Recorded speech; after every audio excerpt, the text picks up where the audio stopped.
Info for patient. तो वैसे ही हुक्म भी है कि आप स्पेशली रात के खाने के बाद अगर आपने लेटना है तो उससे कम से कम 2 घंटे पहले खाना खाएं, और खाना खाने के बाद 40 से 60 कदम, ये शायद सुन्नत में मुबारका भी है, सुना हुआ मैंने।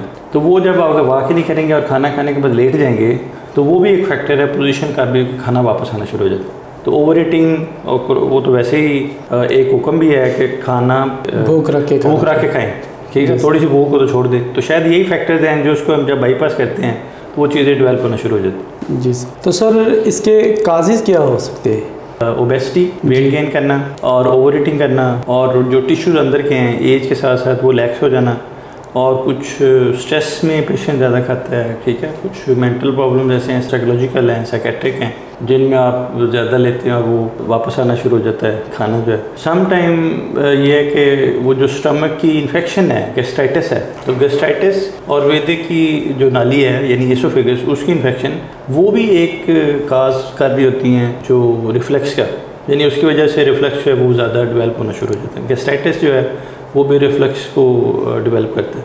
तो सर ये छोटी एज में भी होने का खर्चा हो सकता है इसका? बहुत कम है, यानी छोटी एज में अगर वो बच्चा जो ज़्यादा ओबीज़ है तो पॉसिबिलिटी हो सकती है, लेकिन ये अडल्ट्स टू मिडिल एज की बीमारी ज़्यादा है। सर मैं दोबारा क्वेश्चन रिपीट कर रहा हूँ, ये जो दिल की जलन है, हार्ट बर्न और मैदे की जलन, इसको कैसे डिफ्रेंशिएट किया जा सकता है? क्योंकि आपने कहा कि कई दफ़ा डॉक्टर भी कंफ्यूज हो जाते हैं, इवन कि उसके बहुत एंजियोप्लास्टी, एंजियोग्राफी वगैरह भी की जाती है और वो बाद में नेगेटिव आ रही होती है।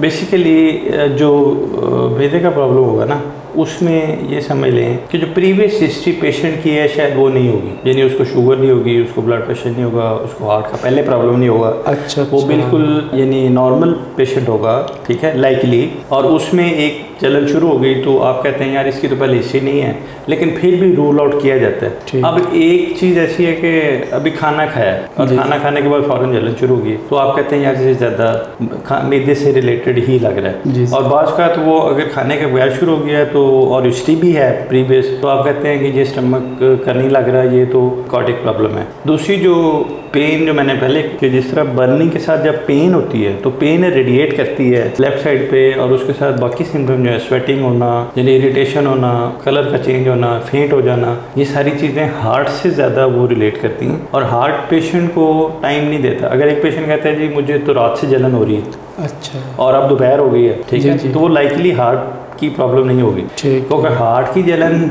और हार्ट की पेन और हार्ट की सिम्टम्स वो